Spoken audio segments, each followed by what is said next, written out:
Born in New York in 1951, Al Franken moved to Minnesota when he was 4 years old. He grew up in a middle-class family and excelled in school. Franken graduated from Harvard University, where he majored in political science.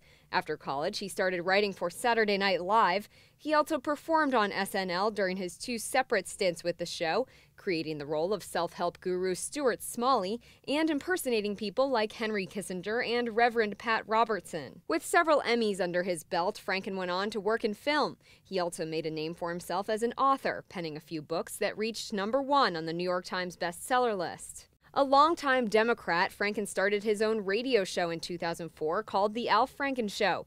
When that ended in 2007, he announced he would run for a spot in the U.S. Senate. He followed through on that declaration, campaigning against Republican Norm Coleman during the 2008 Minnesota Senate race. Coleman originally came out on top with a lead of about 200 votes, a margin of victory that was small enough to require a recount under Minnesota law. Franken edged out his competitor by more than 300 votes in that recount. Coleman contested the results, but later conceded when the Minnesota Supreme Court ruled unanimously in Franken's favor, a move that ended an 8-month dispute and gave Senate Democrats a filibuster-proof 60th seat.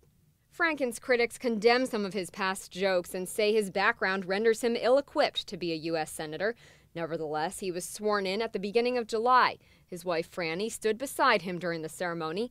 The pair met in Boston, where they both spent their college days. They have 2 children and have been married for more than 30 years.